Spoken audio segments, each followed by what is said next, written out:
Madame, mademoiselle, monsieur, bonsoir. Je suis très heureux de vous retrouver avec mon invité à notre émission de ce soir et je vous remercie pour votre fidélité à la pensée et les hommes.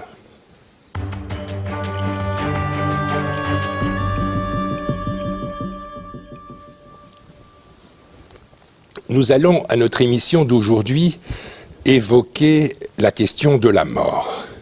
Et cela à l'occasion de la publication par le service laïque d'aide aux personnes du Brabant wallon d'un livre extrêmement utile intitulé « Gérer sa vie, penser sa mort, à chacun ses chemins de vie ». Et j'ai invité monsieur Francis Wayens, qui est le trésorier du service laïque d'aide aux personnes du Brabant wallon, mais qui est surtout le maître d'œuvre de cet ouvrage, de venir nous le présenter et nous le commenter. Au fond, quel a été votre objectif, Francis Wayens, en rédigeant ce livre? Alors, nous étions quand même 6 pour rédiger tout un livre comme cela sur ce sujet. Et en fait, nous sommes tous conseillers laïcs ou officiants de cérémonie laïque de funérailles. Et nous sommes donc de fait en approche de gens qui sont proches de leur fin de vie, en fin de vie, ou avec des familles qui sont dans l'immédiateté d'un décès. Et nous avons pu constater, tout au long de notre expérience, que la plupart du temps, les gens étaient très très peu informés sur tout ce qui concerne la fin de vie. Donc non seulement ils sont dans le désarroi par leur deuil, mais ce qui est extrêmement intéressant dans votre ouvrage, c'est que vous prévoyez, vous mettez en place les choses. Les gens souhaitent peut-être donner leur corps à la science, vous dites comment il faut faire.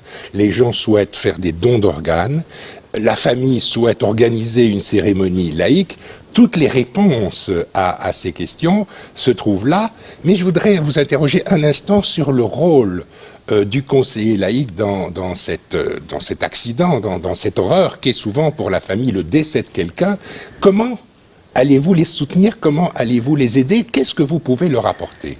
Donc oui, effectivement, il est important de dire que lors d'un décès, il est possible de préparer avec la famille une cérémonie qui soit en l'honneur de la personne décédée.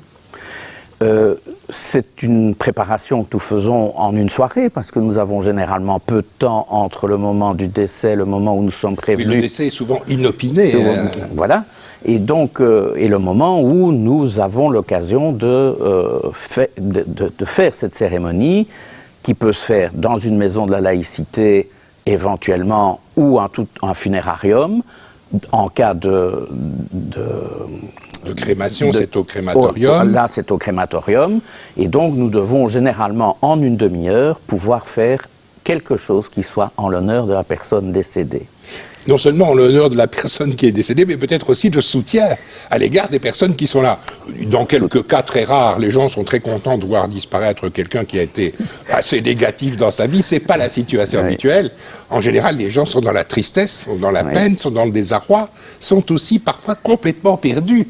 Et vous êtes là pour les aider. Oui, et donc l'une des façons de faire passer à quoi sert une cérémonie laïque de funérailles, c'est de leur poser la question: qu'est-ce qui est important que vous avez retenu de la vie de cette personne qui vient de décéder et qui vous était proche, et que vous souhaiteriez qui passe à vos enfants, voire à vos petits-enfants?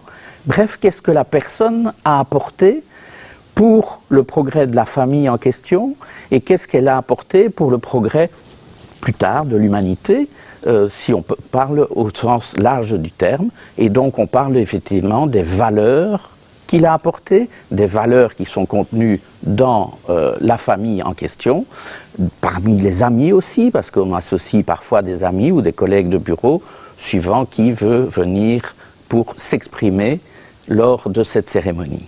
Est-ce qu'il y a un petit rituel? Je dirais, est-ce qu'à chaque fois, ça se présente à peu près de la même façon? Des personnes de la famille prennent la parole? Ou bien on produit de la musique? Comment ça se déroule dans le concret? Dans le concret, nous essayons, dans la mesure du possible, d'avoir des textes qui proviennent des membres de la famille, essentiellement. Nous avons évidemment à notre disposition des tas de poèmes ou de textes qui sont disponibles, et on peut passer des musiques évidemment qui sont des respirations dans la cérémonie, notamment lorsque on accueille les gens, lorsque on fait la minute de silence ou des choses comme ça, mais il n'y a pas une cérémonie type. Nous n'avons pas de cérémonie type. Et je pense que vraiment, vous ne voulez pas. Nous ne voulons pas. Vous voulez adapter. C'est ça. C'est à nous à nous adapter. La cérémonie à l'état d'esprit de la famille, au rôle qu'a joué le ou la défunte, etc. Donc pas de rituel type comme les églises en proposent, oui, mais vous vous conformez aux situations vécues. Tout à fait. Tout à fait, c'est bien le but de notre action à ce niveau-là, effectivement, c'est de nous adapter à la famille et pas l'inverse.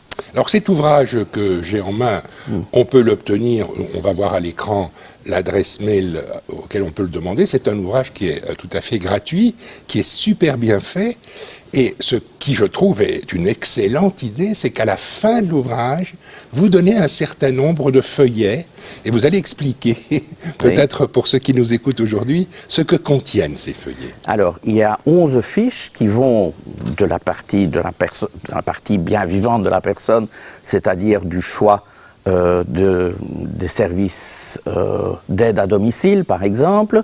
Ça passe par la réflexion sur la fin de vie, sur l'association pour le droit de mourir dans la dignité, le refus de l'acharnement thérapeutique, par exemple. C'est important de le dire, ça, parce que ça, c'est une situation que malheureusement nous constatons très fréquemment. Il y a une fiche aussi qui parle du don d'organes, parce que si en Belgique, effectivement, en principe, sauf refus, toute personne est susceptible de faire un don d'organes, mais en vue de ne pas avoir de difficultés avec une partie de la famille qui ne serait pas d'accord sur ce point-là, il est important, par exemple, de remplir la fiche 8 en disant qu'on est tout à fait d'accord pour un don d'organes. Donc on demande à la personne qui un jour va mourir, on pourrait remplir, vous et moi, ce document aujourd'hui. Tout à fait. S'il n'y en a qu'un à remplir, c'est peut-être celui-là, parce qu'on sait bien qu'effectivement, il y a des demandes très fortes de dons d'organes en Belgique et à l'étranger d'ailleurs. Et il y a certaines familles qui refusent ce don parce que la personne décédée n'a pas expressis verbis dit qu'elle souhaitait donner ces organes. Tout à fait. Et donc, si c'est votre cas, si vous voulez vraiment disposer des organes le jour où vous êtes décédé, il vaut encore mieux le dire, l'écrire, le signer. C'est ça. Les autres fiches. Alors, les autres fiches, vous avez le choix pour la crémation, par exemple, ou l'inhumation. Alors, il est important de savoir qu'effectivement, en cas de crémation, il y a des cendres.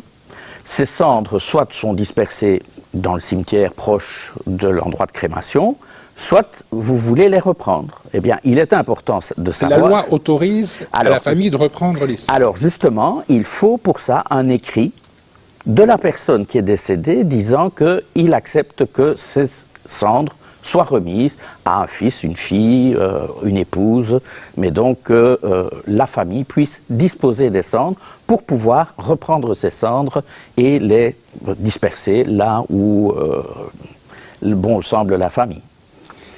Je voudrais m'arrêter un instant sur l'association dont vous êtes le trésorier, le service laïque d'aide aux personnes. Ce sera ma dernière question.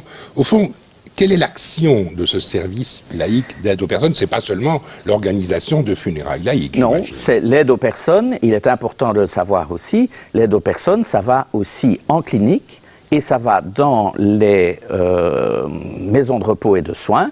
C'est gratuit, mais nous ne faisons pas de prosélytisme et donc il est important que les gens nous appellent. Eh bien, Francis Weyens, je vous remercie pour votre présence à notre émission de ce soir. Je rappelle que vous avez dirigé la publication de ce fascicule « Gérer sa vie, penser sa mort, à chacun ses chemins de vie » que l'on peut obtenir au service laïque d'aide aux personnes du Brabant wallon. Madame, mademoiselle, monsieur, merci beaucoup. À très bientôt et bonne nuit.